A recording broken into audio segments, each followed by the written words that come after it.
Oke, bismillah ya. Bismillahirrahmanirrahim. Bismillah. Assalamualaikum warahmatullahi wabarakatuh. Salatu wassalamu ala asrofil anbiya'i wal mursalin wa ala alihi wa sahbihi ajma'in amma ba'du.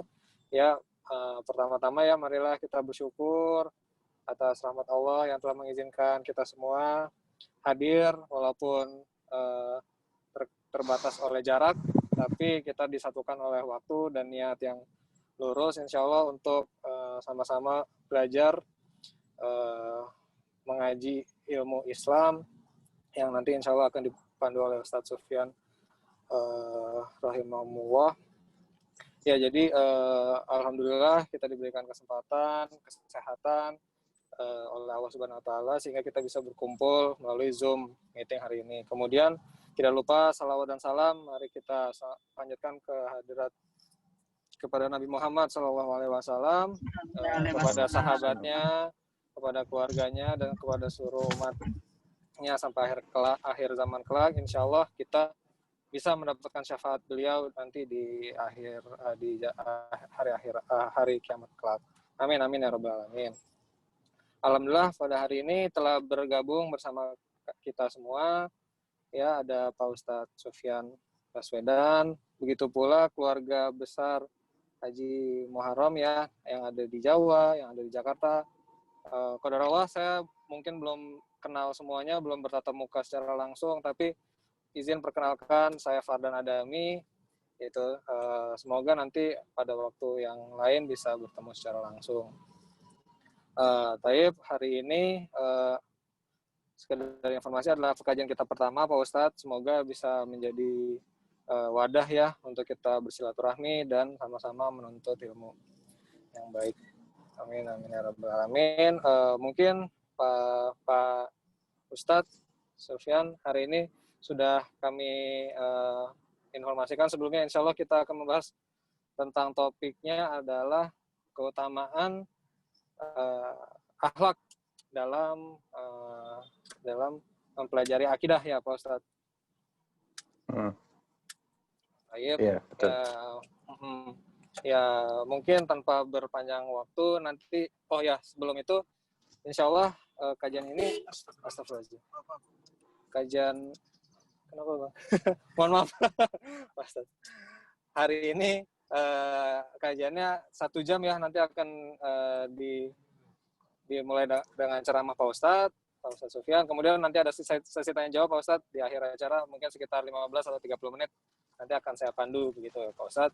Baik, tanpa berpanjang waktu, kami persilahkan waktu kepada Pak Ustadz Sufyan untuk memberikan nasihat dan ceramahnya. Tafadhol Ustadz. Baik. Bismillahirrahmanirrahim. Assalamualaikum warahmatullahi wabarakatuh. Waalaikumsalam. Alhamdulillah, nahmaduhu wa nasta'inuhu wa nastaghfiruh wa na'udzu billahi min syururi anfusina wa sayyiati a'malina. Man yahdihillahu fala mudilla lahu wa man yudlil fala hadiya lahu. Asyhadu an la ilaha illallah wahdahu la syarika lahu wa asyhadu anna Muhammadan 'abduhu wa rasuluhu la nabiyya wa la rasula ba'dah. Allahumma salli wa sallim wa barik wa an'im ala sayyidina wa habibina wa qudwatina Muhammadin wa ala alihi wa sahbihi wa man sara ala nahjihi ila yaumiddin, amma ba'd. Ikhwati fillah, saudara-saudaraku yang berbahagia, yang dicintai oleh Allah Subhanahu wa taala, yang pada sore hari ini dipertemukan dalam kajian via Zoom untuk keluarga besar ya, Pak Haji siapa namanya, Muhtaram ya? Muharram, atau keluarga Muharram. Oh, nama bulan Hijriah ya, Masya Allah. Pak Haji Muharram ya. Barakallahu fih wa fi umrihi, mudah-mudahan umurnya diberkati oleh Allah Subhanahu wa taala, demikian juga keluarganya dan seluruh kaum muslimin. Barakallahu fikum. Insyaallah sebagaimana yang diusulkan oleh panitia bahwa kita akan membahas tentang tema pentingnya akhlak dalam mempelajari akidah. Tidak diragukan, ikhwati fillah, bahwa akhlak adalah cerminan dari akidah itu sendiri. Allah Subhanahu wa taala dalam surah Ibrahim berfirman ketika menceritakan tentang atau membuat suatu perumpamaan berupa kalimatut thayyibah atau perumpamaan bagi kalimatut thayyibah yang itu ditafsirkan oleh Nabi Shallallahu Alaihi Wasallam dengan kata la ilaha illallah, sesuatu yang menjadi ucapan pertama ketika seseorang masuk ke dalam Islam. Ucapan ini pula yang menjadi kunci diterimanya amal ibadah kita, dan ucapan ini pula yang bila kita perjuangkan, Allah menjanjikan ampunan atas seluruh dosa-dosa kita dan menjadikan jannah sebagai tempat kembali kita. Ucapan syahadat la ilaha illallah Muhammadur Rasulullah. Ketika Allah Subhanahu wa taala membuat sebuah perumpamaan dalam Al-Qur'an tentang kalimatut thayyibah alias la ilaha illallah ini, tepatnya di surah Ibrahim ayat yang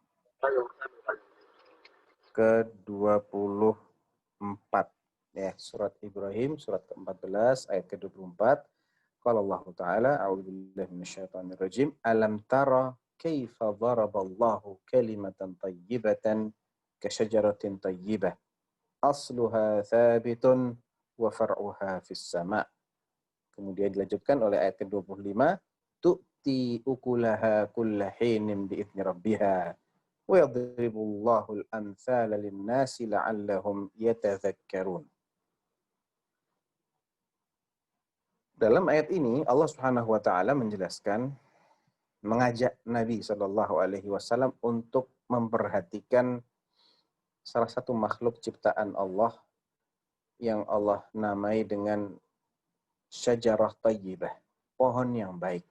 Ditafsirkan oleh Nabi dalam hadis yang sahih sebagai pohon kurma.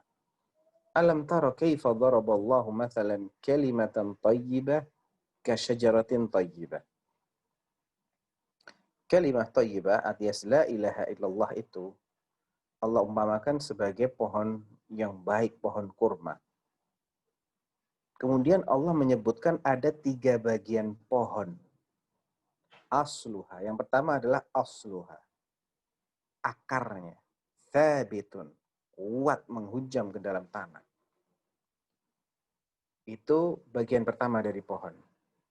Yang bagian kedua adalah wa far'uha fis sama', batangnya, cabang-cabangnya atau dahannya ya, menjulang tinggi ke atas. Tu'ti ukulaha kulla hinin bi'idzni rabbiha. Bagian yang ketiga adalah buah. Dia bisa memberikan buah yang masak, yang manis setiap panennya atas izin Allah Subhanahu wa taala.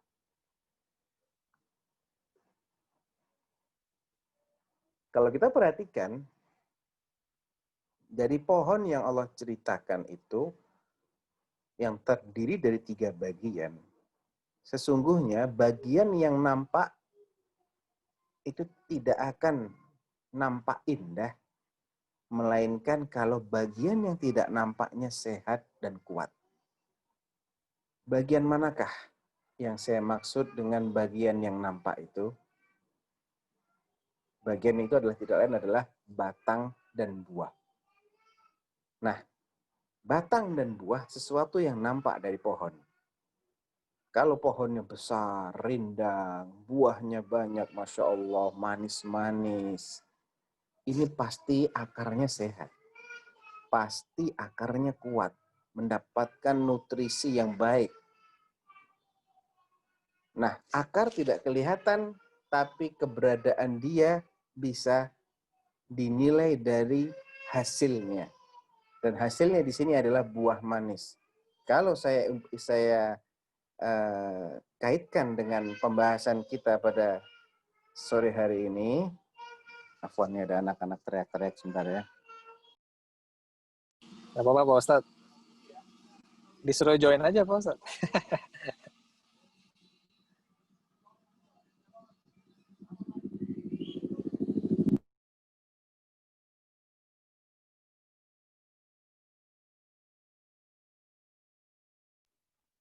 Baik. Jadi hasil atau akhlak yang nampak pada diri seseorang, tutur kata, tingkah laku, cara berpakaian, cara berbicara, kualitas ibadah seseorang, ini adalah buah dari mana? Buah dari akidah. Jadi tidak bisa dipisahkan antara akidah dengan akhlak. Akidah membuahkan akhlak. Akhlak berkaitan erat dengan akidah. Untuk memiliki akidah yang baik juga ada akhlaknya, ada adabnya. Nah, ini mungkin yang akan kita pelajari. Karena akidah merupakan pondasi, dan akidah ini tidak akan bisa kita dapatkan, tidak akan bisa kita kukuhkan kecuali dengan cara yang tepat. Nah, mungkin akhlak di sini lebih identik dengan bagaimana sih kita ini harus bersikap ketika kita ingin mempelajari akidah seorang muslim. Nah, yang pertama, saudara-saudaraku sekalian, adalah kita harus tahu bahwa belajar, apalagi belajar ilmu agama, ilmu syar'i, adalah ibadah. Belajar atau thalabul ilm seperti yang kita lakukan sekarang ini adalah ibadah. Dan semua ibadah tidak akan diterima oleh Allah Subhanahu wa taala kecuali bila terpenuhi padanya dua syarat. Syarat yang pertama adalah ikhlasun niyah lillahi azza wa jalla, alias memurnikan niat kita semata-mata untuk mencari ridhonya Allah Subhanahu wa taala. Bagaimana ibadah-ibadah kita yang lain tidak akan diterima oleh Allah kalau niat kita tidak ikhlas. Sama, ilmu yang kita cari ini, yang kita pelajari ini, notabene adalah ibadah. Dan itu tidak akan diterima oleh Allah kalau kita tidak mencarinya dengan penuh keikhlasan.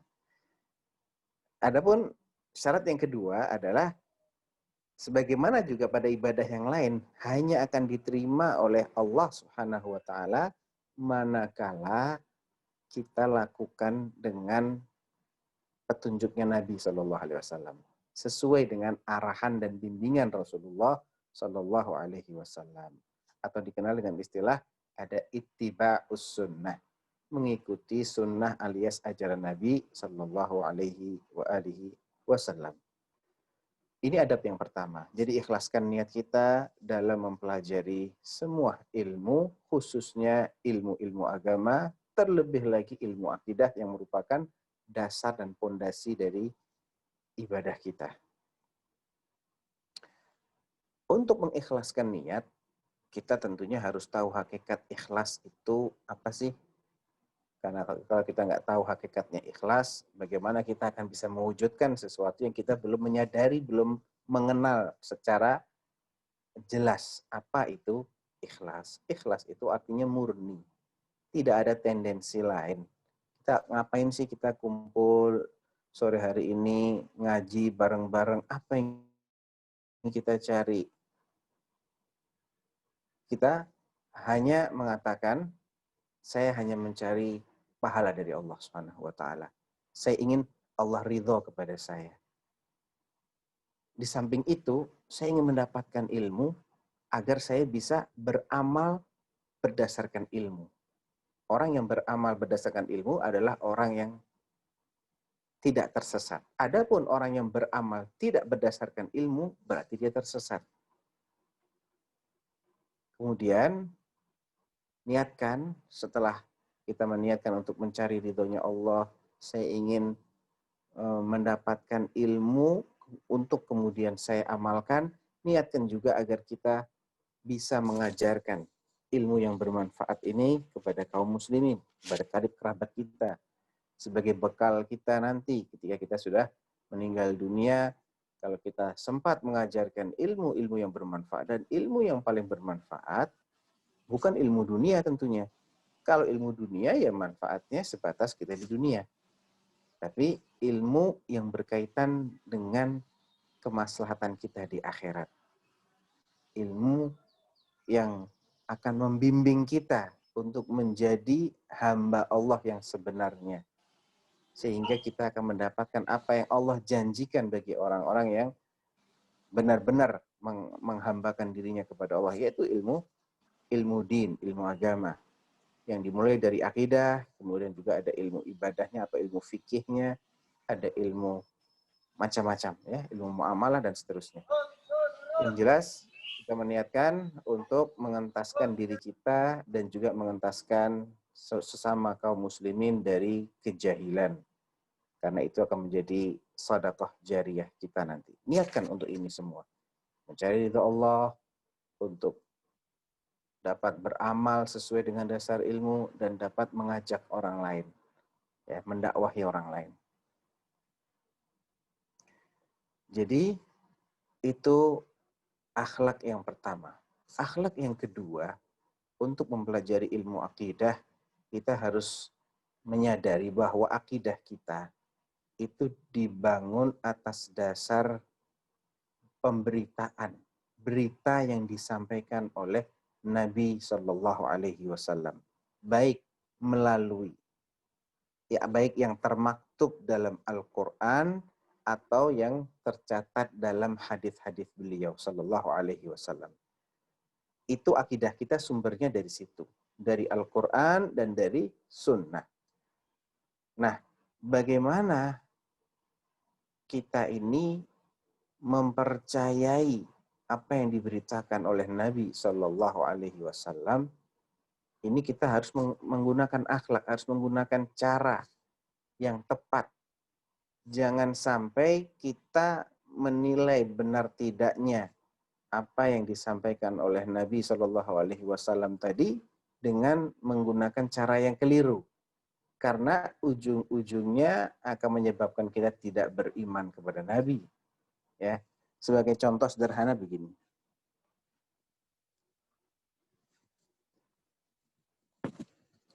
Saya yakin ya bahwa masing-masing dari kita pasti memiliki HP ya, memiliki ponsel, telepon seluler. Ini analogi sederhana saja. Mungkin Mas Fardon, kalau saya boleh tanya, masih nyimak, Mas? Maaf, di mute. Ya, masih menyimak, Mas. Oh, di mute. Baik. Antum pasti punya HP kan? Ya. Boleh tahu mereknya apa? iPhone, Pak Ustadz. iPhone. Udah ada tebak sebetulnya, kayaknya iPhone ini. Baik. Kalau saya tanya, kenapa antum beli iPhone? Jawaban antum apa? Karena dari performance-nya bagus, Pak Ustadz. Terus dia lebih tahan okay. Lama lah. Tahan lama. Lebih tahan lama. Baik. Artinya, sebetulnya alasan antum untuk membeli iPhone itu kalau Anda sederhanakan, ya, dengan bahasa sederhana, itu karena antum sudah percaya dengan apel yang bekas digigit itu ya. Ini Anda juga pegang iPhone juga nih, ya. Kelihatan nggak? Nah, ada apel bekas digigit kan? Iya. Begitu antum lihat logo ini, bukan antum udah percaya ya, langsung. Bukan pesan sponsor. Bukan. Ini analogi sederhana saja, bahwa sebetulnya kita ini unik gitu loh ya. Manusia ini, kita ini lucu. Kepada produk manusia, kita demikian mudah percaya. Tanpa tahu seluk-beluknya. Ana yakin, antum begitu lihat ini, apel, kalau orang Solo bilang apel cokotan ya, apel bekas.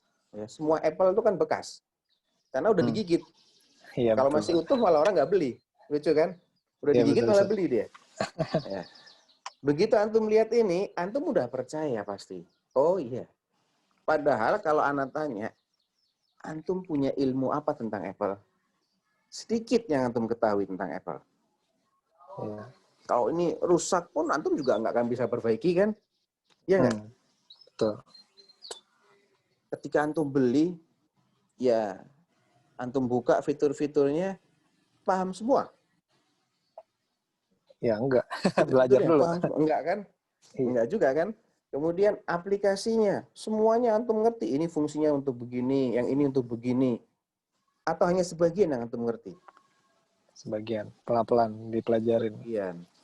Iya, perlu dipelajarin. Tapi antum sudah beli. Sebelum antum tahu seluk-beluknya iPhone, begitu lihat logo, antum sudah beriman langsung. Itu bahasa sederhana saya. Antum beriman.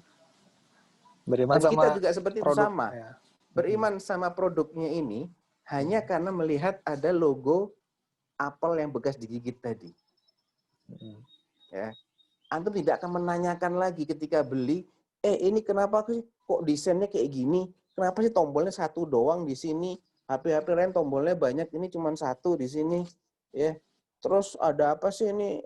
Aplikasi apa sih? Nggak paham nih. Kenapa kok ada banyak hal seperti ini? Ada nggak orang beli iPhone pakai mempersoalkan seperti itu? Nggak ada. Udah beli aja. Dia akan terima apa adanya. Dia yakin berdasarkan imannya dia kepada Apple tadi, dia akan mengatakan, walaupun saya nggak tahu ini isinya apa, saya nggak tahu seluk-beluknya apa, kan saya sudah beriman, saya sudah yakin dengan kualitas produk-produk yang ada logo apa tadi Apple. Pasti itu ada manfaatnya. Anda pasti akan, sebetulnya hati kecil Anda berkata, walaupun saya nggak tahu, nggak masalah. Tapi dia nggak mungkin dibuat sia-sia.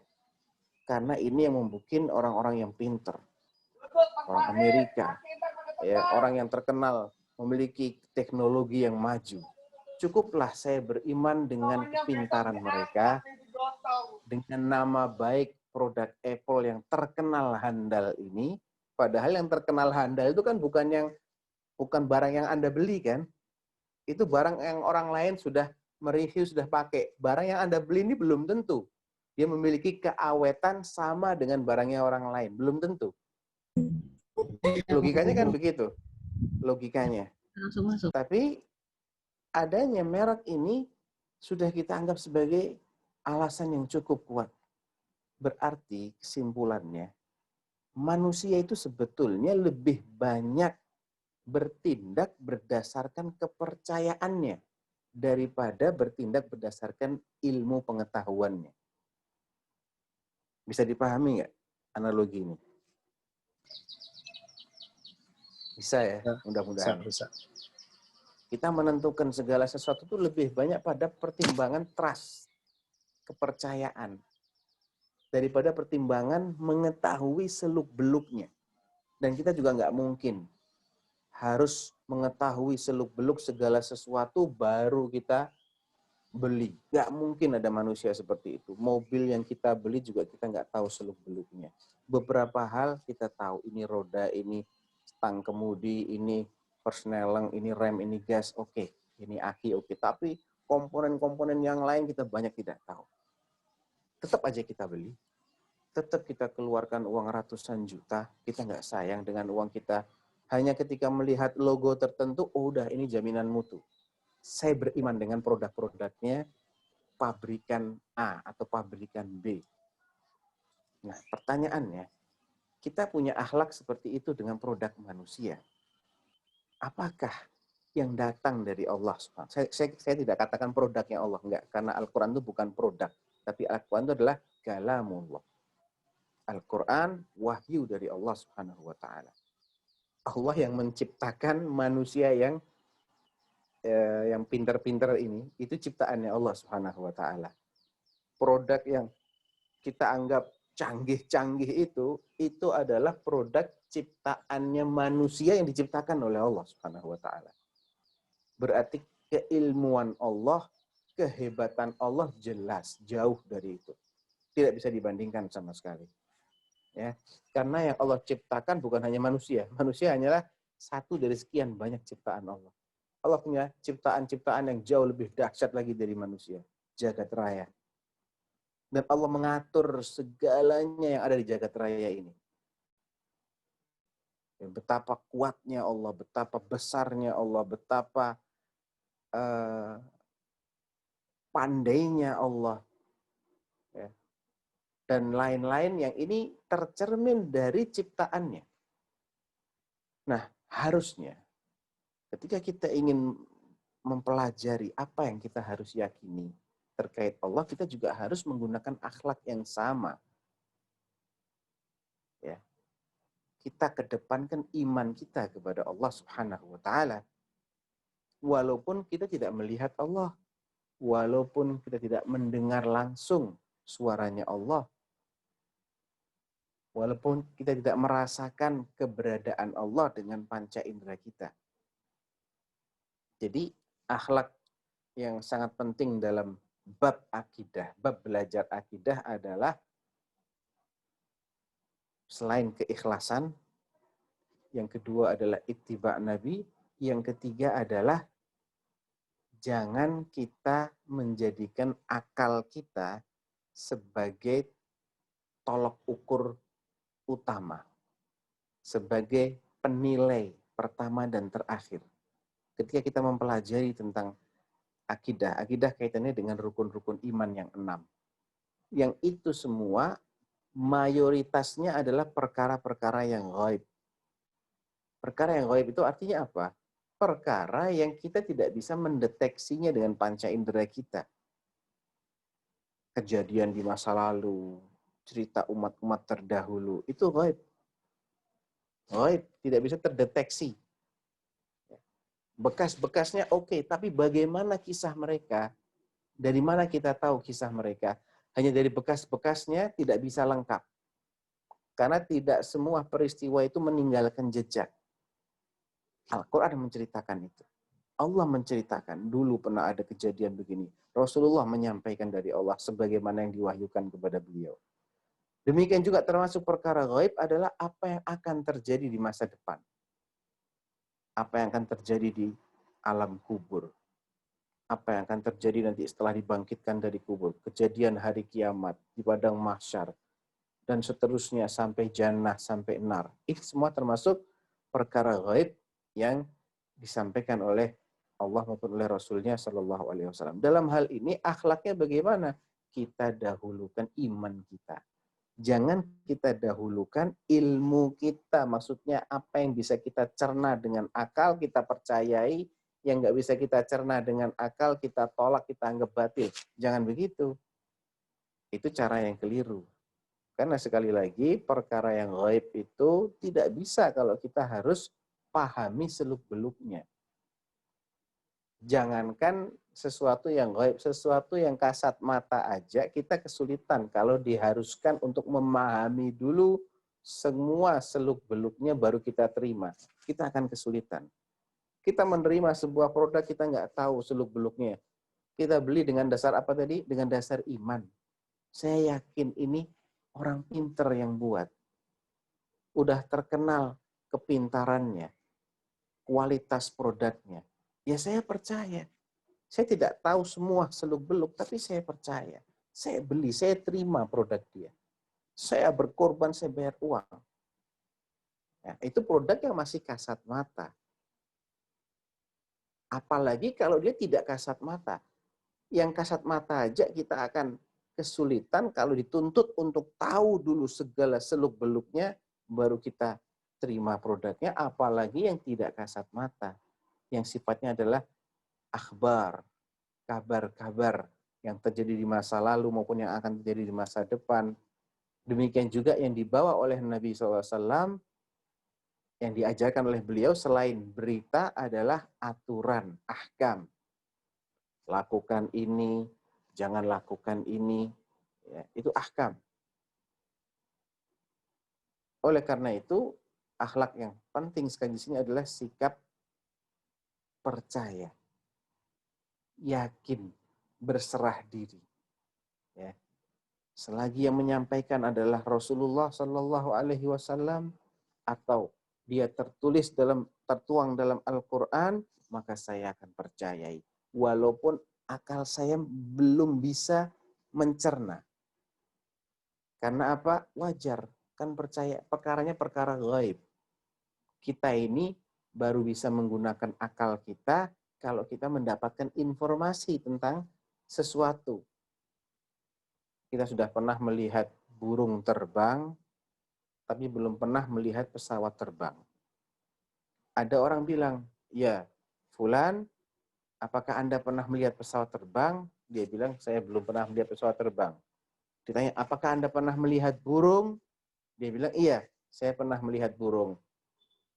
Kemudian dikatakan, burung itu seperti pesawat terbang itu seperti burung. Dia punya 2 sayap, punya ekor.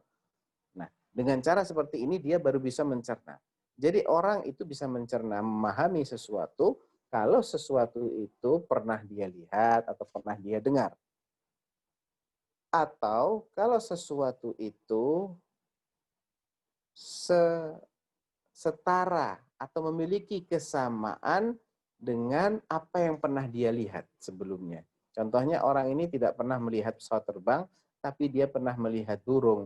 Nah, pesawat terbang itu ada kemiripan bentuknya dengan burung. Baru dia bisa memahami kira-kira bentuk pesawat terbang itu seperti apa. Allah Subhanahu wa taala zatnya gaib, tidak bisa dilihat. Kemudian Allah juga tidak bisa disetarakan dengan apapun. Laisa kamitslihi syai'un wa huwas samiul basir. Allah juga berfirman, "Wa lam yakul lahu kufuwan ahad." Tidak ada satupun yang semisal dengan Allah, yang sebanding, yang setara dengan Allah. Berarti kita nggak mungkin bisa melihat Allah, mendeteksi Allah dengan panca indera kita, dan kita juga tidak bisa mengkiaskan Allah dengan sesuatu yang pernah kita lihat. Karena semua yang pernah kita lihat ini nggak ada satupun yang mirip dengan Allah. Tinggal cara terakhir. Adakah berita yang sampai kepada kita tentang Allah?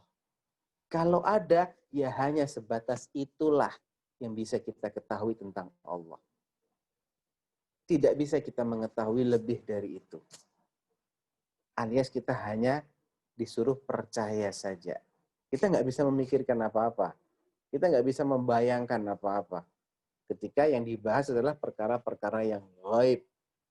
Jadi ketika akal kita sulit untuk membayangkan bagaimana, memang itu di luar kemampuan akal. Nggak usah dipaksakan akal kita. Ya, istirahatkan dia. Sekarang yang main adalah iman. Yang harus kita gunakan bukan lagi logika, tapi iman kita. Jadi ini sangat penting sekali, ayyuhal ikhwah.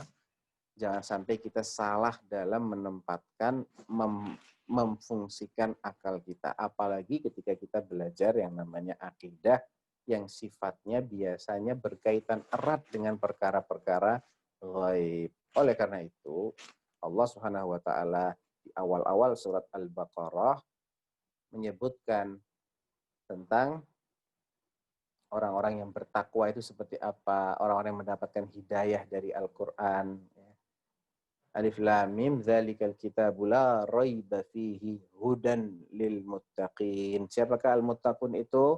Alladzina yu'minuna bil ghaibi. Yaitu orang-orang yang mempercayai hal-hal yang gaib. Mempercayai, bukan menggunakan kata mengilmui, bukan. Karena nggak ada yang mengilmui, yang tahu tentang yang gaib, nggak ada. Yang tahu tentang yang gaib cuma Allah Subhanahu wa taala. Qul la ya'lamu man fis samawati wal ardil ghaiba illallah. Katakan wahai Rasulullah, tidak ada seorang pun di langit maupun di bumi yang mengetahui sesuatu yang gaib kecuali Allah. Oleh karena itu, Al-Quran mengatakan alladzina yu'minuna bil ghaib. Orang yang bertakwa adalah orang yang percaya terhadap hal-hal yang gaib. Jadi sesuatu yang gaib itu cukup dipercayai. Tidak perlu kita harus mencernanya, harus bisa paham. Jangan paksakan akal kita untuk memahami sesuatu yang memang itu di luar dimensi akal.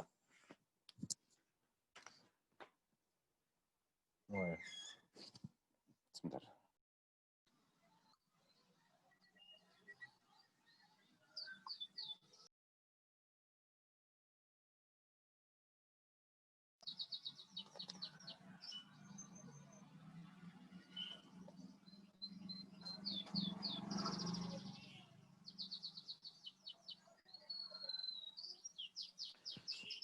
Baik. Ya. Jadi akhlak yang sangat penting yang perlu kita garis bawahi di sini adalah dahulukan iman kita daripada akal kita. Islam bukan mengajarkan supaya akal ini kita abaikan, tidak. Tapi jangan juga menempatkan akal yang tidak pada tempatnya. Ada sebagian orang yang terlalu dia dalam menghormati akal. Padahal sekali lagi akal kita itu syarat dengan keterbatasan loh. Betul. Sangat terbatas sekali kemampuannya akal kita ini. Dan akal itu tidak ada yang sama. Akal manusia nggak ada yang sama. Beda-beda. Daya penalarannya, daya analisanya, itu semuanya berbeda. Oleh karena itu, menjadikan akal sebagai parameter dalam bab akidah jelas sesuatu yang sangat keliru ya, dan bisa fatal sekali nanti. Saya akan sebutkan contoh yang sangat gamblang yang pernah dialami oleh Rasulullah Shallallahu Alaihi Wasallam.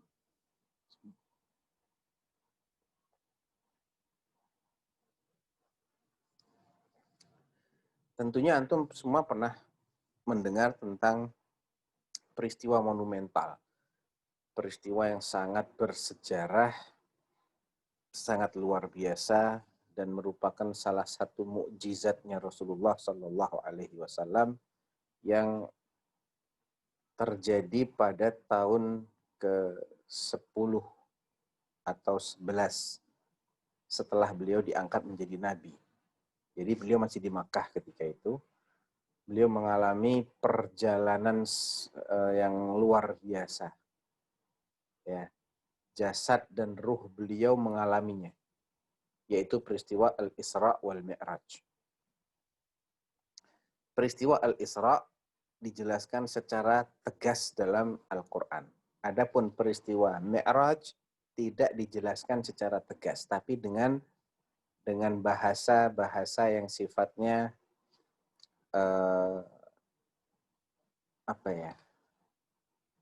yang sifatnya maknawi, bukan tekstual. Ya, tidak menggunakan kata Mi'raj.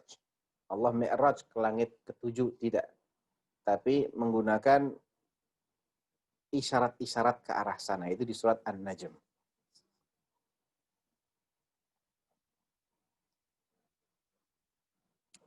Dalam surat Al-Isra Allah berfirman Subhanalladzi asra bi'abdihi laylan minal masjidil haram ilal masjidil aqsa alladzi barakna haulahu linuriyahu min ayatina innahu huwas sami'ul basir.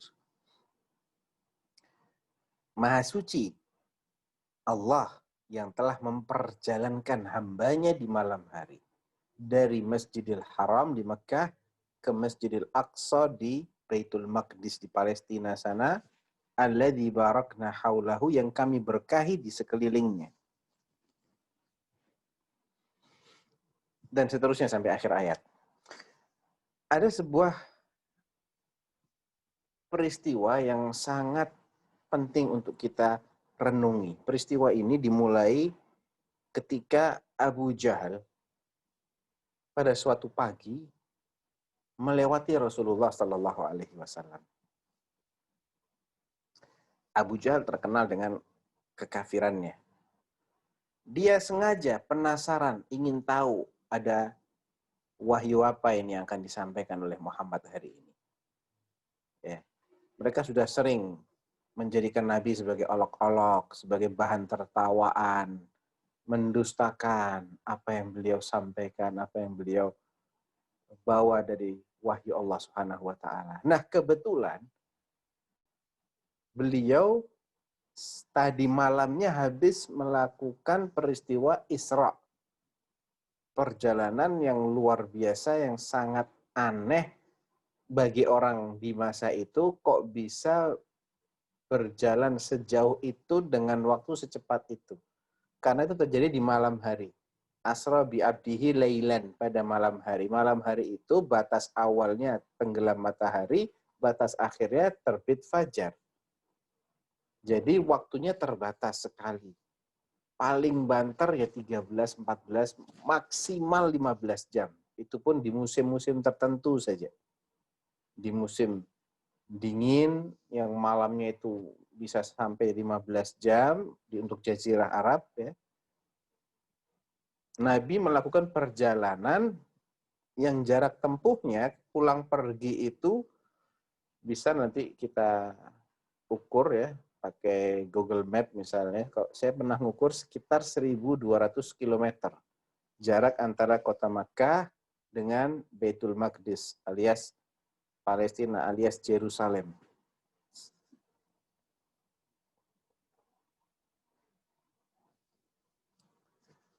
Kalau kita membahas waktu yang diperlukan untuk menempuh perjalanan dari Makkah ke Baitul Maqdis, kemudian langsung pulang lagi ke Makkah, untuk sekedar begitu saja, maka kita harus tahu kendaraan tercepat yang ada di masa itu, yang dikenal oleh orang-orang Quraisy. Ya, kendaraan yang paling cepat, apa kira-kira di masa itu? 1400-an tahun yang lalu. Apa kendaraan tercepat yang mungkin dikendarai? Yang dikenal oleh manusia, pertanyaan saya. Yang mereka lihat kesehari-harinya. Apa kira-kira kendaraan paling cepat? Kuda Pak Ustadz ya? Taib, kuda. Kira-kira kecepatan maksimal kuda itu berapa kilometer per jam? Pernah tahu nggak? Makanya ada ahli kuda nih, Pak Ustadz. Nah, boleh tuh. Ada Siapa ahli itu? kuda nih. Siapa? Tante Lita mungkin. Tante Lita ini ada ahli Masya Allah. perkudaan. Ahli kuda betulan? Betul. Masya Allah. Ustadz. Paling cepat 40 km per jam. Paling cepat 40 km per jam. Berarti untuk menempuh jarak 1.200 km itu baru sekali jalan. Belum pulang lagi. Total 2.400 km. Kecepatan maksimal 40 km per jam. Berarti perlu 60 jam. Betul ya hitungan saya ya? Betul nggak? 10 jamnya kan baru 400. Masih perlu 6 kali lagi. Berarti 60 jam perjalanan. Itu kalau nggak ngapa-ngapain kecuali jalan, nggak berhenti sama sekali. Dari Mekah ke Palestina langsung putar balik, kudanya pulang lagi. Membutuhkan waktu 60 jam. Ini orang yang namanya Muhammad 1.400 tahun lalu, lebih tuh ya. Sebenarnya 1.450-an tahun yang lalu. Karena itu terjadi sebelum tahun Hijriyah. Ya, sebelum Hijriyah. Sedangkan kita kan 1442 itu hitungannya setelah hijrah. Kan ini 3 tahun sebelum, jadi 1445 tahun yang lalu kira-kira peristiwa itu terjadi. Secara akal, kalau saya tanya nih, secara akal, untuk akalnya orang masa itu, Isra itu mungkin nggak? Enggak, Pak Ustadz. Nggak mungkin ya. Secara akal tidak mungkin. Nah, pertanyaannya, itu kan akal manusia yang menyimpulkan berdasarkan apa yang dia ketahui. Tapi kalau secara hakikatnya, bukan akal manusia di masa itu, tapi secara akal bebas, akalnya kita sekarang, mungkin nggak? Kalau untuk zaman sekarang pun sebenarnya ini, untuk orang sekarang. Untuk orang sekarang mungkin ya. Masih mungkin, Ustaz. Mungkin. Karena kita kalau naik pesawat tempur, jet tempur itu kecepatannya sampai 2 Mach. 1 Mach itu kan 1 kali kecepatan suara. Kecepatan suara berapa ya? Kecepatan suara. Bisa seribuan kilometer ya. Pesawat normal aja hampir 1000 kilometer per jam kecepatannya, pesawat komersial. Artinya dengan pesawat jet yang 2 kali lipat kecepatannya, bisa 3 kali lipatnya pesawat komersial, itu paling hanya beberapa jam saja yang kita perlukan untuk PP dari Makkah, Baitul Maqdis, kembali lagi ke Makkah. Jadi sebetulnya akal manusia itu tidak sama. Akalnya orang dulu dengan akalnya orang sekarang beda kan? Terbukti kan berbeda? Padahal sama-sama akal. Kenapa? Ya karena akal itu nisbi, nggak sama. Bolehkah sesuatu yang nisbi dijadikan sebagai standar untuk menilai? Nggak bisa. Nisbi. Nggak bisa. Standar tuh harus baku. Yang namanya parameter tuh harus sesuatu yang disepakati. Kalau masing-masing dengan parameternya kan nggak ada akhirnya. Penilaian semua orang jadi relatif semua. Ya itu benar menurut Anda, salah menurut saya. Yaitu hijau menurut Anda, menurut saya merah. Orang lain bilang kuning. Waduh, susah nih. Kita harus sepakatin dulu nih. Ini warna apa namanya. Gitu. Nah, oleh karena itu, ini menunjukkan bahwa akal kita itu sebetulnya tidak bisa menjadi parameter. Karena keterbatasan. Seseorang akan bisa memahami sesuatu berdasarkan informasi yang dia dapat. Ketika dia nggak punya informasi apapun, dia nggak bisa mikir. Contohnya Abu Jahal ketika itu, bagaimana mungkin engkau semalaman ketika dia tanya sama Rasulullah, ada apa yang baru hari ini? Ada berita baru? Dia bilang, iya. Apa itu? Semalam saya diperjalankan ke Baitul Maqdis. Beliau mengatakan begini itu di pagi harinya. Logikanya, dalam semalam Anda PP. Karena pagi ini Anda sudah ada di Mekah lagi bersama dengan saya. Iya. Kata Abu Jahal, dia senang sekali dapat berita ini.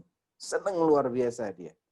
Karena ini akan dijadikan sebagai skakmat agar orang-orang yang ada di masa itu semuanya berbalik mendustakan Muhammad.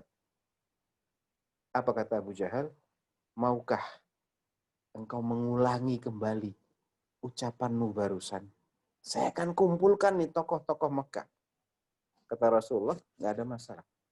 Memang itu wahyu Allah harus disampaikan. Dikumpulkanlah oleh Abu Jahal tokoh-tokoh Mekah. Setelah ngumpul semua, Abu Jahal bilang, coba ulangi lagi yang kau barusan sampaikan kepadaku. Rasulullah sampaikan, Usriya biya al-laylah atau usriya biya al-barihah ila Baitul Maqdis. Tadi malam saya diajak pergi ke Baitul Maqdis. Sontak mereka bertanya, wa asbahta baina adhurina, dan pagi ini kau sudah ada lagi di tengah-tengah kami. Karena dia bilang tadi malam. Berarti PP dong kamu ke Baitul Maqdis, kata Nabi. Naam, betul. Ada yang pegang kepala. Apa ini? Gila apa dia? Ada yang tepuk tangan sambil ngeledek. Ya. Ada yang takjub. Bahkan kata perawi hadisnya, ada yang murtad hari itu. Keluar dari Islam. Tadinya dia percaya sama Islam, berbalik jadi nggak percaya sama Islam. Luar biasa dahsyatnya, luar biasa beratnya akal untuk menerima berita ini. Menerima pernyataannya Rasulullah SAW ini.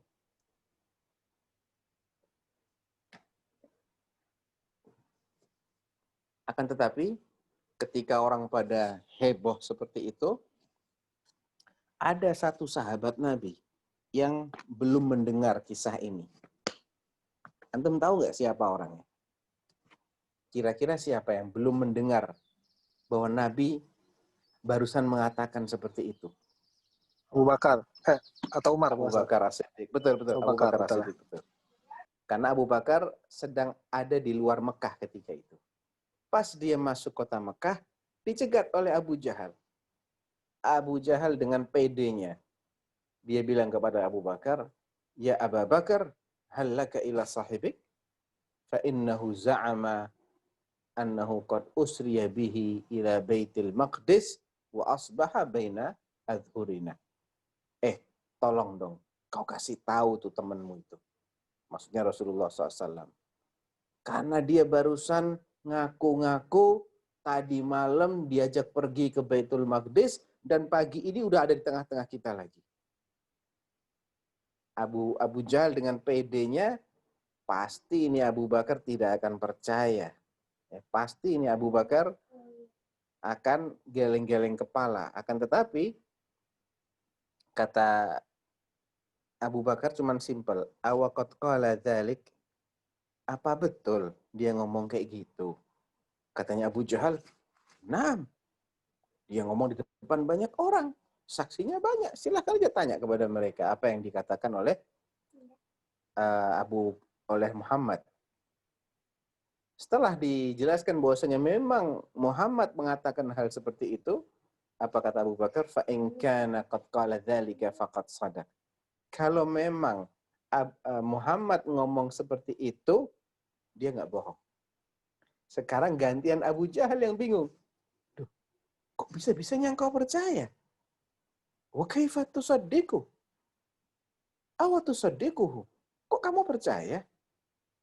Jawabannya Abu Bakar dengan simpel sekali. Walima la usaddiqu? Lah kenapa saya nggak boleh mempercayainya? Kenapa kok saya harus nggak percaya sama omongannya dia? Waqad saddaqtuhu fima huwa ab'ad min dzalik. Padahal terkait dengan sesuatu yang jauh lebih sulit untuk dicerna daripada ini aja aku percaya. Kira-kira apa ini yang jauh lebih sulit untuk dicerna dengan akal melebihi peristiwa Isra pada 1445 tahun yang lalu? Jawabannya Abu Bakar, sadaqtuhu fi khabaris sama'i laila nahar. Aku kan dari dulu udah mempercayai bahwa dia itu dapat kabar, berita dari langit yang turun ke bumi. Tiap pagi dan sore. Ini udah 10 tahun berjalan. Saya nggak pernah mengingkari kalau dia itu mendapatkan berita dari langit. Dan langit, jarak antara langit ke bumi jauh lebih panjang daripada jarak antara Mekah dengan Madinah, dengan Baitul Maqdis. Apalagi sekarang setelah kita memiliki teropong dan teleskop, kita bisa memperkirakan jarak antara bumi dengan bulan aja sudah berapa? Jutaan kilometer. Ini Mekah ke Baitul Maqdis cuman ribuan. Kalaulah zat yang mampu mengirim berita secepat itu dari jarak yang sangat jauh, berarti kan dia mampu kalau hanya untuk mengantarkan hambanya pada jarak yang sangat dekat. Nah, di sini Abu Bakar mengajarkan kepada kita bagaimana kiat agar kita ini beriman. Jangan pakai akal untuk menilai segala sesuatu. Ketika sudah ada dalil yang jelas, maka jadikanlah dalil itu sebagai pembimbingnya akal. Jangan dibalik akalnya yang ngatur dalil. Dalilnya harus ke kanan, harus ke kiri. Bukan. Dalil yang ngatur akal kita. Apa yang kita harus percayai, sesuaikan dengan dalil. Ini poin yang sangat penting. Yang menurut Ana, kalau kita sudah bisa mencerna masalah ini, sudah bisa memahami poin ini, maka pelajaran akidah itu akan mudah untuk kita pelajari. Dan akan bermanfaat bagi kita. Tapi begitu kita salah dalam menggunakan logika kita, menggunakan akal kita, ya, tidak mengikuti bagaimana seharusnya kita ini beriman, maka itu akan berakibat kita tidak memiliki akidah yang kuat. Dan otomatis kalau akidah kita itu rapuh, lemah, mudah tersusupi oleh syubhat, mudah tersusupi oleh keyakinan-keyakinan yang batil, otomatis akhlak kita juga akan ikut rusak. Ya. Taib. Jadi dahulukan iman di atas akal. Adab yang berikutnya adalah sikap tawadhu dalam mencari ilmu. Dan ilmu itu adalah sesuatu yang memiliki dalil akan kebenarannya.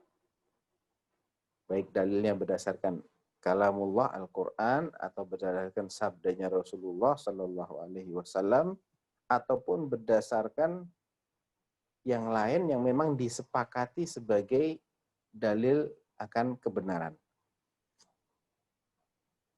Yang namanya kebenaran itu tidak mungkin bertolak belakang dengan akal sehat.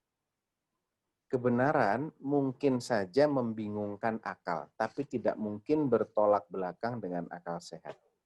Bedakan antara sesuatu yang membingungkan akal dengan sesuatu yang kontradiksi dengan akal.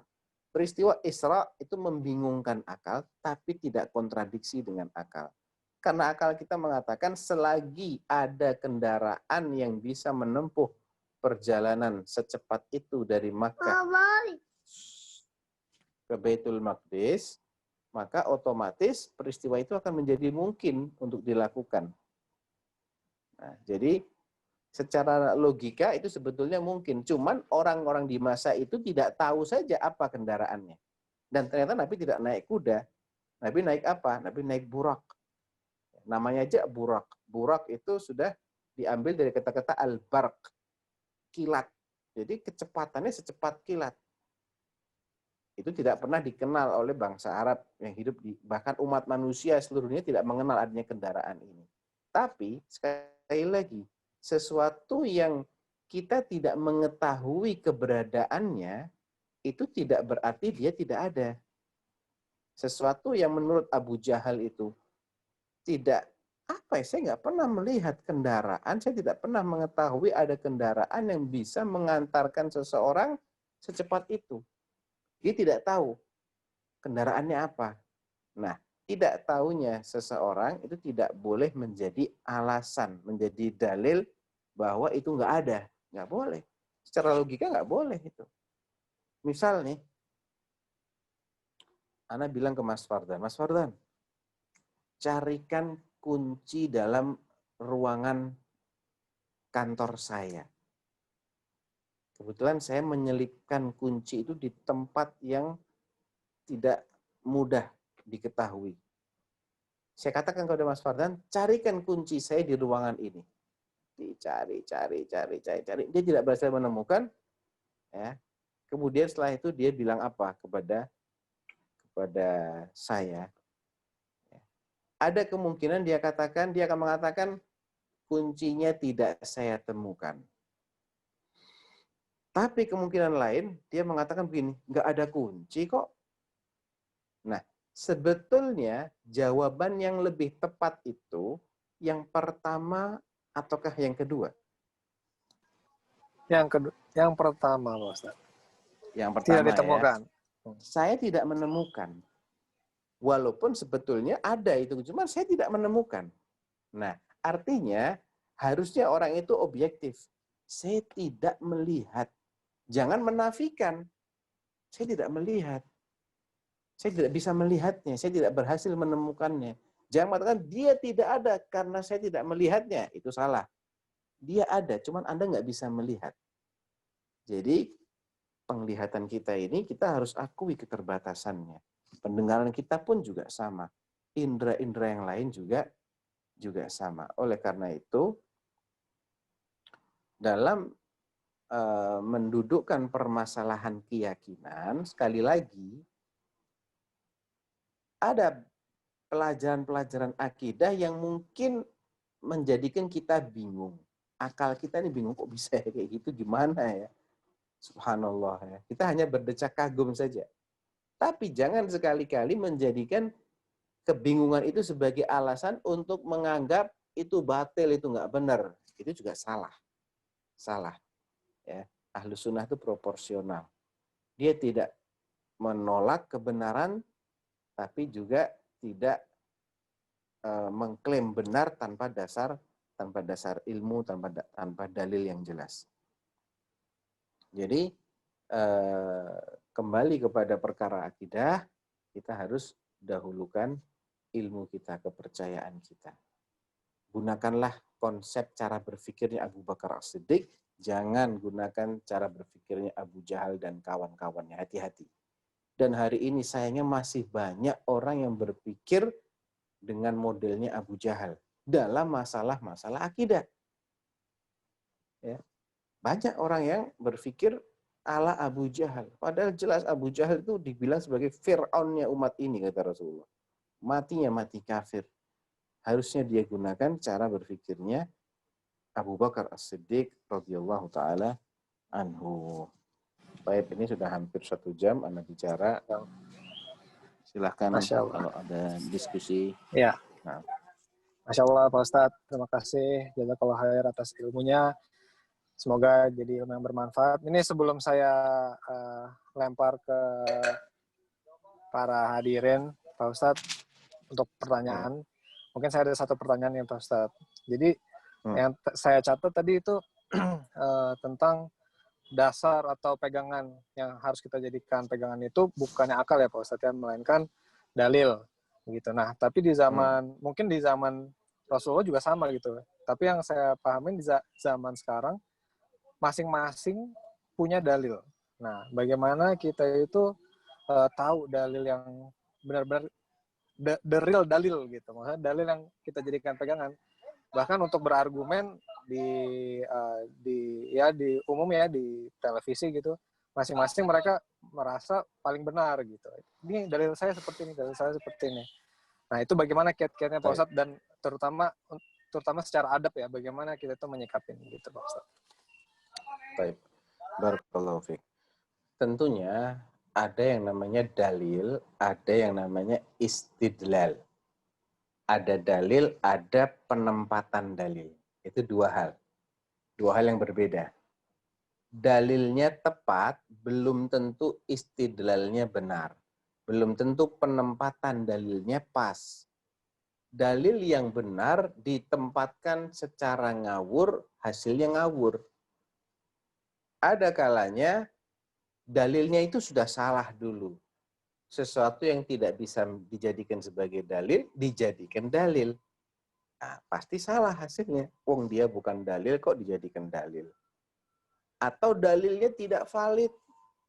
Hadisnya lemah, hadisnya palsu, hadisnya mungkar. Ya. Jadi ada banyak faktor ya yang perlu kita pahami terkait dengan kok bisa beda-beda ya. Masing-masing punya dalil, tapi kok cara memahaminya berbeda. Nah, itu yang penting. Cara memahami itu penting. Pemahaman siapa yang wajib kita ikuti? Pemahaman siapa yang paling terjamin akurasinya, kebenarannya, dan ketepatannya? Kita harus tahu dulu. Dan Allah sudah menjelaskan siapa yang paling ngerti din, siapa yang paling paham agama, siapa yang paling taat beragama, siapa yang paling besar cintanya kepada Allah, dan seterusnya. Ya, Allah sudah jelaskan itu dalam kitabullah, dalam beberapa ayat.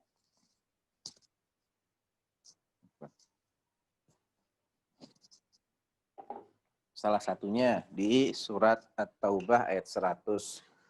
وَالسَّابِقُونَ الْأَوَّلُونَ مِنَ الْمُهَاجِرِينَ وَالْأَنصَارِ وَالَّذِينَ اتَّبَعُوهُمْ بِإِحْسَانٍ رَضِيَ اللَّهُ عَنْهُمْ وَرَضُوا عَنْهُ.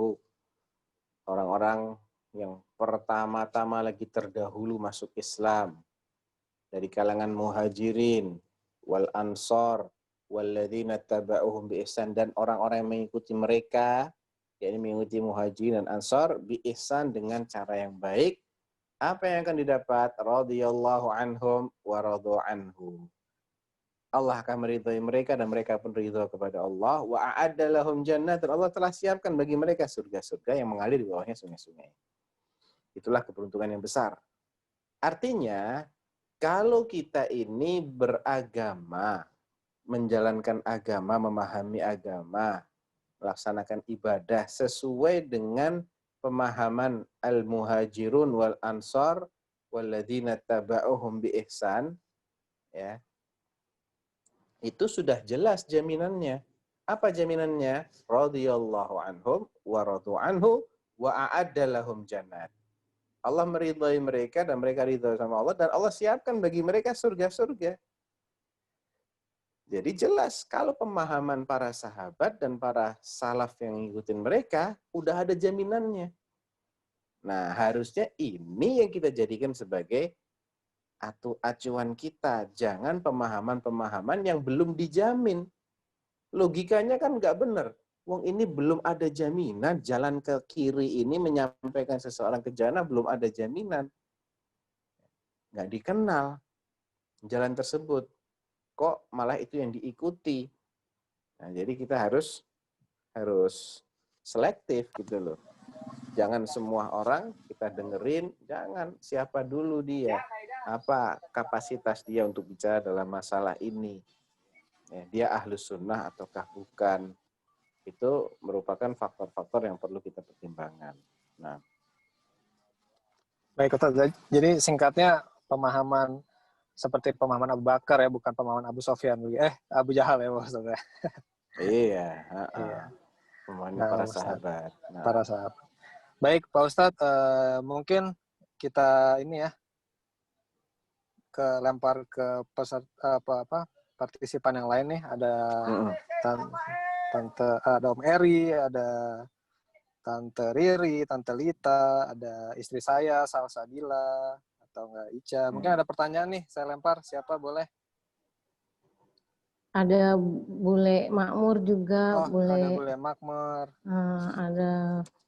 Ada Rasyad nih, saya lihat ada Rasyad, ada Om Aswin, Bude Endang, terus siapa? Sandrina, Susi, ada Tante, Mbak iya. Ii, Mbak Ii. Mungkin ya, Tante Riri boleh dipandu, Tante Riri. Siapa lagi ya nih? Aswin teman saya. Oh, Aswin. Ya. Dokter Aswin. Iya. Dokter Aswin. Tadi ada juga seperti itu. Tina, ada Tante Lila mungkin, Tante Lila. Tante Lila boleh, Tante. Tante Lila. Tadi dia Assalamualaikum Ustadz. Jadi Waalaikumsalam. Jadi kalau untuk yang memang ilmunya masih sedikit banget, jadi yang diutamain berarti belajar akidah dulu ya Ustadz ya. Iya. Akidah itu pokok, Bu. Pokok itu harus kuat baru kita bisa mendirikan bangunan, pondasi. Ya, semua bangunan tuh harus dimulai dari pondasinya. Dan pondasi nggak boleh sembarangan. Karena dia melenceng sedikit ya udah, berdirinya pun juga melenceng. Ya, pondasinya nggak sesuai dengan daya tahan bangunannya, kena gempa pun bisa hancur, itu ambruk itu bangunan. Jadi pondasi harus dikuatkan. Makanya Nabi Shallallahu Alaihi Wasallam ketika beliau sedang di Mekah belum hijrah itu 13 tahun fokus dakwah beliau itu tentang penguatan akidah. Sampai setelah beliau hijrah pun tidak ditinggalkan sama sekali. Terus beliau pantau akidahnya umat ini. Ya. Sampai akhir hayatnya. Karena beliau tahu ini penting sekali. Dan begitu akidah itu bermasalah, amalnya pasti bermasalah. Apalagi kalau akidahnya sampai batal, maka semua amalnya akan dibatalkan oleh Allah Subhanahu wa taala. Nah, saya Pak Ustadz. Tante Lila? Ya, tanya lagi sebab ya. Ada 2 pertanyaan lagi Ustadz, boleh ya? Boleh. Kedua, langsung aja kali ya pertanyaan yang kedua, sedini apakah kita harus mengajarkan atau memperkenalkan akidah pada anak-anak? Terus pertanyaan terakhir, apa sebab-sebab orang sulit menerima nasihat atau menerima ilmu gitu? Ya maksudnya apa penyebab uzur orang mendapatkan ilmu itu apa saja Ustadz? Mungkin kita bisa usaha menghindar. Terima kasih. Baik. Tadi yang pertama apa tadi? Seberapa dini Pak Ustadz? Mengajarkan anak-anak mau diajarin akidah ya. Ya dari umur 3 tahun, 4 tahun, yang jelas mereka sudah mulai bisa diajak bicara lah. Ya, ajarkan dari mulai yang dasar dulu seperti sifat-sifat atau rukun iman lah, rukun iman yang 6 secara dasar saja. Kita nih wajib percaya kepada Allah, ya, walaupun kita nggak melihat Allah. Allah itu adalah yang Maha Esa. Allah juga yang menciptakan kita semua. Ya, semacam itulah diajarkannya ya. Kemudian setelah itu ajarkan untuk mengimani malaikat, ada makhluk Allah yang tidak kita lihat, yang nggak bisa kita lihat, tapi mereka ada, tercipta dari cahaya dan seterusnya. Ajarkan juga rukun-rukun Islam yang lain kepada anak didik kita. Usia itu sesuai dengan perkembangan kemampuan verbalnya, kemampuan cara berpikirnya. Ya. Dia disesuaikan aja dengan kematangan atau dengan pola pikir si anak, karena memang tidak sama perkembangannya, ya disesuaikan aja. Kemudian yang kedua tadi, apa tadi yang kedua? Sulitnya ini Pak Ustadz kalau ada nasihat itu. Bagaimana orang bisa menerima nasihat, tidak sulit untuk menerima nasihat. Ya pertama dia harus buang jauh-jauh egonya, harus buang jauh-jauh perasaan lebih tahu daripada orang lain, lebih alim daripada orang lain, karena ini rentan, sekali lagi ini rentan menyeret seseorang pada ketidakikhlasan. Ya. Yang kedua, kita harus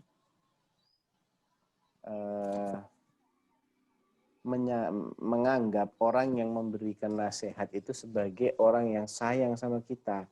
Mindsetnya kita terhadap orang yang sedang memberikan nasihat itu harus, oh ini orang sedang menyayangi saya.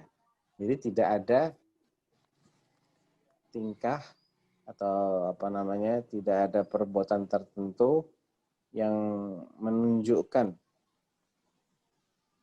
artinya apa tadi? Pertanyaan yang kedua tadi, nasihat seberapa? Artinya tidak ada. Artinya nasihat itu kan biasanya orang keberatan untuk menerima karena menganggap dirinya lebih tahu, lebih pintar, lebih mulia daripada orang yang menasihati. Kita harus tahu ini yang begini ini adalah madhabnya orang-orang celaka. Pola pikirnya orang-orang penghuni neraka jahanam. Salah satunya Fir'aun. Coba simak ucapan Fir'aun ketika dinasihatin oleh Musa, diajak untuk mengarah kepada jalan yang benar. Ya, saya akan kutipkan. Kalau nggak salah di surat Al-Qasas itu bagian awal-awal.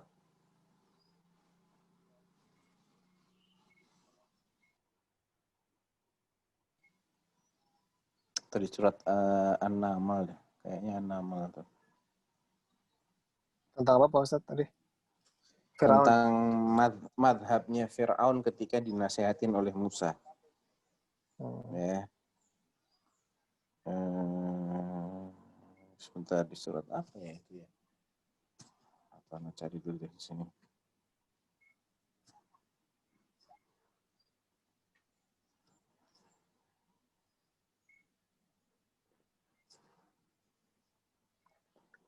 Emang siapa Tante Asy-Syu'ara. Lila?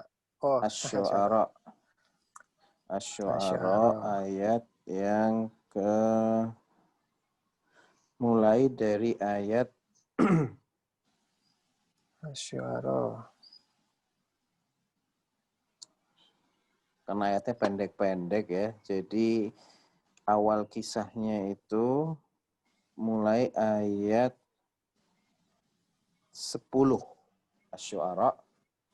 Saya bacakan ya. Wa idz nada rabbuka Musa ani'til qaumadz zalimin. Dan ingatlah ketika Tuhanmu memanggil Musa agar dia mendatangi orang-orang yang zalim, kaum Fir'aun, yaitu kaumnya Fir'aun. Ala yattaqun, mengapakah mereka tidak mau bertakwa? Jawabnya Musa, qala rabbi inni akhafu an yukadzibuk wa yadhiqu sadri wa la yantaliqu lisani fa arsil ila Harun.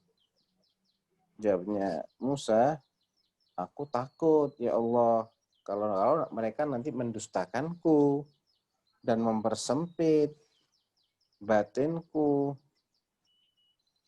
Wala yantaliqu lisani fa arsil ila Harun, dan la yantaliq lisan itu artinya lidah saya akan keluh, sulit untuk menyampaikan hal ini. Udahlah, biar Harun aja yang menyampaikannya kepada Fir'aun maksudnya. Walahum alayya dzambun fa akhafu ay yaqtulun, dan saya masih ingat mereka masih punya satu dzambun, walahum alayya dzambun artinya dosa besar, fa akhafu ay yaqtulun, maka aku takut apabila aku menampakkan diri nanti, katanya, atau apabila aku mendatangi Fir'aun, mereka akan membunuhku. Ini kekhawatirannya Nabi Musa alaihissalatu wassalam. Dijawab oleh Allah, qala kalla fadhhaba bi ayatina inna ma'akum mustami'un. Oh, enggak akan terjadi itu semua. Sama sekali. Sekarang engkau pergilah datangi kaummu satu persatu dan aku akan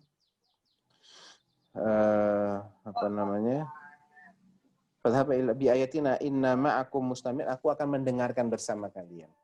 Kalian pergi menghadap Fir'aun membawa tanda-tanda kebenaran dari kami dan aku akan menyimak. Kata Allah, fa'tiya Fir'auna faqula inna rasul rabbil alamin. Kalian berdua, wahai Musa dan Harun, datanglah kepada Fir'aun dan sampaikan bahwa kami berdua adalah utusannya Rabbul Alamin. An arsil ma'ana Bani Israel. Tugas kami adalah meminta agar engkau membebaskan Bani Israel. Biarlah mereka itu ikut kami, jangan kau perbudak. Itu misinya Nabi Musa. Selain mengajak Fir'aun untuk masuk ke dalam Islam. Maka ini jawabannya Fir'aun, simak ya. Qala alam nurabbika fina walidan wa labithta fina min umurika sinin wa fa'alta fa'alataka allati fa'alta wa anta minadh dhalimin wa anta minal kafirin. Loh, kata Fir'aun nih, bukankah dulu kamu itu waktu masih bayi, aku yang melihara, aku yang mengongkosi, memberikan upah. Wa fa'alta fa'alataka allati wa labithta fina min umurika sinin, dan kau kan juga pernah tinggal bertahun-tahun bersama kami ketika engkau masih kecil. Wa fa'alta fa'alataka allati fa'alta wa anta minal kafirin, dan ujung-ujungnya kamu melakukan perbuatan hina itu. Ini kronologinya adalah karena Nabi Musa masuk ke kota Madian, melihat ada dua orang anak perempuan membawa unta-unta mereka, tapi untanya nggak disuruh minum. Ya, membawa unta-unta mereka. Atau ini kisahnya bukan gitu. Kisahnya adalah Musa ketika kecil kan beliau dihanyutkan di sungai atau di laut. Kemudian ditemukan oleh istrinya Fir'aun, dan atas persetujuan Fir'aun, Musa nggak dibunuh, tapi malah dipelihara sama Fir'aun. Dipelihara, dibayarin, diongkosin, dicarikan ibu yang bisa menyusui. Dan Allah menakdirkan tidak ada seorang wanita pun yang bisa menyusui Musa kecuali ibu kandungnya. Sehingga akhirnya Musa dikembalikan kepada ibunya dengan santunan dari Fir'aun. Jadi Fir'aun bayarin si ibu untuk menyusui putranya. Sampai beranjak dewasa, kemudian terjadi di negeri Madian itu, Musa melihat ada seorang Bani Israel sedang berkelahi dengan kaumnya, salah satu orang dari kaumnya Fir'aun, dari bangsa Qibti. Akhirnya si Bani Israel ini, ya Yahudi ini, minta tolong kepada Musa, dibelain oleh Nabi Musa, dan beliau pukullah lawannya itu sampai tewas dengan sekali pukulan. Dia kemudian menyesal, dan ujung-ujungnya dikabari bahwa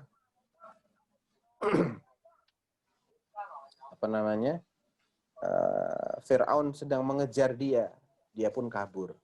Nah, ketika sekian mungkin lebih dari 10 tahun ya, sejak dia kabur dari kejarannya Fir'aun, kemudian dia diangkat oleh Allah menjadi Rasul, dia disuruh datang lagi ke Fir'aun. Bisa dibayangkan, aduh saya masih punya salah sama Fir'aun nih. Saya habis membunuh rakyatnya dia. Orang sebangsanya dia saya bunuh. Sekarang saya suruh mendakwahi, bisa dibayangkan betapa beratnya. Nah ini yang dimaksud wa fa'alta fa'alataka allati fa'alta wa anta minal kafirin. Engkau termasuk orang yang terlaluan lah. Dasar nggak pernah terima kasih, maksudnya gitu. Nah ini orang yang merasa dirinya di atasnya Musa. Dia sudah berjasa kepada Musa. Dia nggak mau dinasihatin sama Musa. Gengsi. Nah, ini harus dihilangkan. Selagi masih ada ego, ada gengsi untuk menerima kebenaran, karena memang terkadang tidak sesuai dengan hawa nafsunya, selagi masih ada hawa nafsu yang berbicara, ya ilmu tidak akan bisa kita serap, akidah tidak akan bisa kita pelajari dengan baik dan benar. Jadi hilangkan itu gengsi tadi, itu perasaan diri kita lebih baik daripada orang lain, dan kita ini semuanya harus rujuk kepada dalil yang difahami oleh salafus saleh, bukan difahami oleh kita sendiri, bukan, tapi oleh para salaf kita. Nah, Masya Allah Pak Ustadz. Mungkin ini pertanyaan terakhir nih ya Pak Ustadz, karena waktu sudah hampir jam 5. Mungkin ada pertanyaan terakhir ini. Siapa? Tante Lita, Om Eri, Salsa, Ica, Tante Boleh Riri. tanya. Tante Lita boleh, monggo. Assalamualaikum warahmatullahi wabarakatuh. Waalaikumsalam. Waalaikumsalam warahmatullahi wabarakatuh. Kalau misalnya ada anak udah dewasa ya, tapi mungkin karena kecilnya terpapar pendidikan yang sekuler ataupun lingkungan yang sekuler, dan akidahnya terlanjur sudah kurang kuat gitu. Bagaimana ya caranya supaya bisa membantu dia untuk menguatkan kembali akidahnya? Gitu aja Ustaz, jazakallahu khair.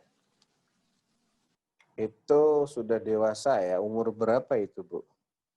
Ya, taruhlah umurnya 20-an lebih ke atas. Masih dalam tahap belajar kuliah berarti ya? Iya Ustaz. Baik. Ya, itu bisa sebetulnya Bu, dengan diajak berdiskusi, menggunakan atau dengan menghadirkan orang yang ahli di bidang itu. Karena sekulerisme itu kan juga berangkat dari logical fallacy sebetulnya. Kesalahan dalam berpikir. Jadi salah pikir itu dia. Kenapa kok sampai menganggap kehidupan sekuler itu lebih baik. Itu sebetulnya bisa didudukkan, kemudian diajak dia untuk berpikir, Anda memilih ini itu apa dasarnya? Oh, dasarnya kan ini negara-negara maju itu semua yang menganut paham sekuler begini-begini. Loh, kenapa menggunakan standar negara maju? Apa yang mengharuskan kita menjadikan negara maju sebagai atau negara barat sebagai standar dalam menilai benar dan salah? Kita kasih contoh bahwa di antara mereka yang hidup di barat pun itu, yang mengajarkan sekulerisme itu juga memiliki penyimpangan-penyimpangan yang luar biasa buruknya. Nah, walhasil itu perlu diskusi ilmiah, perlu mengetahui sisi kejiwaan juga, karena boleh jadi dipengaruhi oleh kejiwaan ya. Orang kalau terlalu banyak belajar filsafat tuh biasanya akalnya jadi bermasalah. Kata Imam Syafi'i, man tasawwafa arba'ina yawman dhahaba aqluhu wa lam yarji'. Orang yang belajar tasawuf 40 hari, akalnya akan pamit, tidak akan kembali. Ya, jadi bisa diajak kepada salah seorang ustadz yang memang mumpuni, terutama dalam masalah-masalah akidah, dia bisa belajar di situ. Mudah-mudahan kalau dia masih mau belajar, dia akan mendapatkan hidayah. Nah,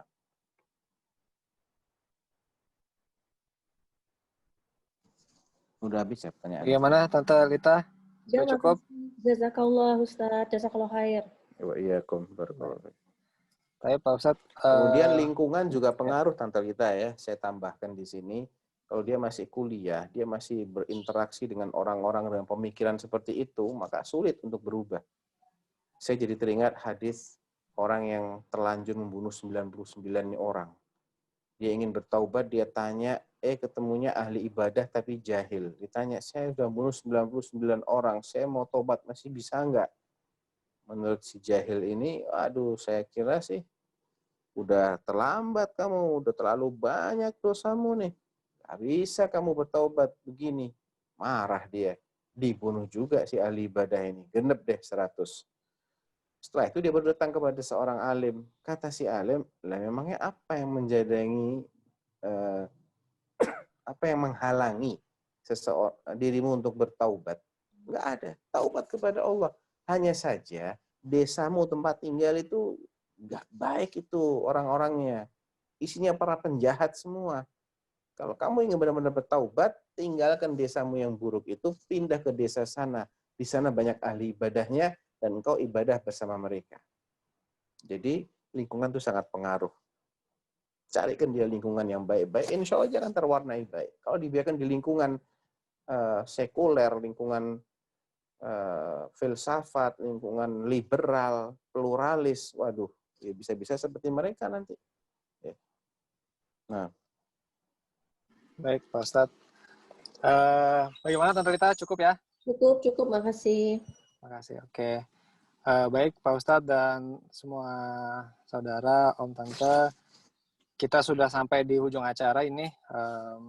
Kita ucapkan terima kasih jazakallah khair kepada Pak Ustadz Sufyan Baswedan yang telah share ilmunya. Semoga menjadi ilmu yang bermanfaat dan yang paling penting amin, kita bisa amalkan ya Pak Ustadz ilmu yang telah kita dapatkan pada sore hari ini. Baik Pak Ustadz, mungkin sebagai ikhtitam gitu, mungkin ada beberapa kata penutup terkait tentang judul kita hari ini, yaitu pentingnya adab dalam mempelajari akidah. Baik, barakallahu fiik, Mas Fardon, sebagai penutup, saya akan simpulkan kembali bahwa antara akidah dengan akhlak itu saling berkaitan. Akhlak yang baik, yang benar-benar baik, sesuai dengan baik menurut Allah dan Rasul-Nya, pasti itu sumbernya dari akidah yang baik, sebagaimana perumpamaan yang Allah sebutkan dalam surat Ibrahim, ya, ayat 24 dan 25 tadi. Nah, untuk mendapatkan akidah yang baik, kita pun harus menggunakan akhlak. Pertama, kita harus ikhlas dalam menuntut ilmu. Jangan dengan pamrih, ingin dibilang pinter, ingin dijadikan sebagai rujukan. Semua orang menatap mukanya dia ketika dia memberikan tausiah. Kalau tujuannya hanya sebatas itu, dia jadi pusat perhatian, dia dijadikan rujukan orang, hanya sebatas itu, tidak mengharapkan ridho dari Allah SWT, maka ini akan menjadi sia-sia. Jangan sampai amal kita, talabul ilmi kita seperti itu. Ada berikutnya adalah ittiba Nabi. Ya, jangan membuat cara-cara yang tidak diajarkan oleh Nabi SAW, sehingga yang terjadi adalah jerih payah kita tidak dianggap sebagai amal soleh. Kemudian jangan lupa kita harus dahulukan iman kita daripada ilmu kita. Kita harus dahulukan kepercayaan kita daripada tadi itu ilmu. Oh ya, kalau kita harus tahu dulu baru kita percaya, aduh susah. Jangan dipaksakan akal ini.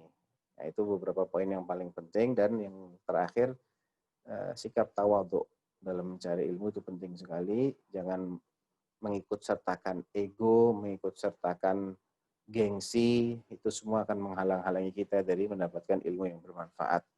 Nah, itu barangkali beberapa poin terpenting yang kita bahas pada kajian sore hari ini. Ucapkan barakallahu fiik, jazakumullah khairan atas perhatiannya. Semoga kita bisa lanjutkan di pertemuan berikutnya. Wallahu taala a'lam. Wassallallahu ala nabiyina Muhammadin wa ala alihi wasallam. Assalamualaikum warahmatullahi wabarakatuh. Waalaikumsalam warahmatullahi wabarakatuh. Baik Pak Ustadz dan semua anggota keluarga Muharram, akhirnya kita telah berada di ujung acara pada sore hari ini.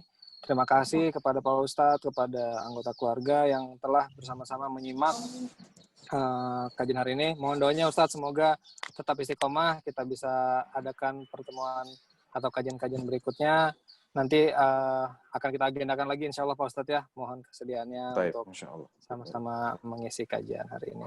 Baik Pak Ustadz, mungkin kami tutup saja pertemuan atau kajian hari ini dengan doa kafaratul majelis Pak Ustadz. Subhanakallahumma wa bihamdika asyhadu an la ilaha illa anta astaghfiruka wa atubu ilaik. Jazakallahu khairan. Assalamualaikum warahmatullahi wabarakatuh. Waalaikumsalam warahmatullahi wabarakatuh. Tetap jaga kesehatan Pak Ustadz. Salam buat keluarga. Sama-sama. Bismillah. Ya. Assalamualaikum warahmatullahi wabarakatuh.